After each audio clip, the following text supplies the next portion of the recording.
ಅಂದರೆ ಮಾಡಿದ್ದಾರೆ ಅಂತ ಅಂದ್ಕೊಳ್ತೀನಿ. ಏನೇ ಬಂದಿದೆ ನಾನು ಎದುರಿಸ್ಬೇಕು, ಬಟ್ ಈ ನೋವನ್ನು ನಾನು ಯಾರಿಗೂ ಹಂಚಬಾರ್ದು, ನನ್ನ ನೋವನ್ನು ಯಾರಿಗೂ ಹಂಚಬಾರ್ದು ಅನ್ನೋದು ಅವ್ರದ್ದು ಸ್ಟ್ರಾಂಗ್ ವಿಲ್ಲು. ಅದನ್ನು ಹಾಗೆ ಗಂಡ ಹೆಂಡತಿ ಇಬ್ಬರೂ ಪಾಲಿಸಿದ್ರು. ಬಟ್ ವಸ್ತಾರೆ ತುಂಬ ಡೌನ್ ಆಗ್ತಾಯಿದ್ರು. ಬಟ್ ಏನು ಹೇಳಿದ್ರಂತೆ ಅಪರ್ಣ ವಸ್ತಾರಾಗೆ ಅವತ್ತು ಅಲ್ಲಿ?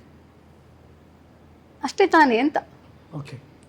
ಇನ್ನೇನು ನಾನು ಹೊಗೆನಾ ಅಂದರೆ ಅದೇನ ಇವ್ರು ಅದೇ ಯಾವ ಭಾಷೆ ಸರ್ ಯಾರ್ದದು ಜಗ್ಗೇಶ ಈ ಕಾಮನ್ ಆಗಿ ಹೌದು, ಮಾತಾಡ್ತಾರಲ್ಲ, ಗೊತ್ತಾಯ್ತು. ಹೊಗೆ ಅಂದ್ರೆ ಓಟ್ ಬಿಡ್ತಾರೆ ಅಷ್ಟೇ ಹೊಗೆನಾ ನಾನು ತುಂಬಾ ಲೈಟ್ ಆಗಿ ತುಂಬಾ ಲೈಟ್ ಮಾಡಿ ಸುಮ್ಮನೆ ಆಗ್ಬಿಟ್ರು. ಸೆಲ್ಫಿ ನಾವು ನೋಡಿದ್ದೀವಿ ಸರ್. ಅಪರ್ಣ ಮಾತ್ರ ಮಾಮೂಲಿಯಾಗಿ ಎಲ್ಲ ಈ ಒಂದು ಯಾವುದೋ ಕಾರ್ಯಕ್ರಮ ಕೊಡುವಾಗ ಹೇಗಿದ್ದಾರೋ ಹಾಗೆ ಇದ್ದಾರೆ. ಬಟ್ ವಸ್ತಾರೆ ಕಂಗಾಲಾಗಿದ್ದಾರೆ ಅದರಲ್ಲಿ. ನಮಗೆ ಎಲ್ಲ ವಿಷಯ ತಿಳಿದ ಸ್ವಲ್ಪ ದಿನ ತಕ್ಷಣ ತಿಳಿತು ನಮಗೂ. ಬಟ್ ಹೇಳಿದ್ರ ಇಲ್ಲ, ವಸ್ತಾರೆ ಅವರು ಹೇಳಿದ್ರು. ಓಕೆ. ಇಲ್ಲ, ವಸ್ತಾರೆ ಇವ್ರನ್ನ ಕರೆದ್ರು, ಇವ್ರನ್ನ ನಮ್ಮ ಸತ್ಯಪ್ರಸಾದ್ ಎಲ್ಲ ಒಟ್ಟಿಗೆ ಅವ್ರ ಮನೆಗೆ ಹೋದಾಗ ವಿಷಯ ಗೊತ್ತಾದರೆ ಹೇಳಿದ್ದಾರೆ, ನೀವು ಇದನ್ನು ಪಬ್ಲಿಕ್ ಮಾಡಬೇಡಿ, ಕಷ್ಟ ಆಗತ್ತೆ ಅಂತ. ಸೊ ನಾವು ಅದನ್ನು ಗೌಪ್ಯತೆ ಕಾಪಾಡ್ಕೊಂಡು ಬಂದಿದ್ದೀವಿ.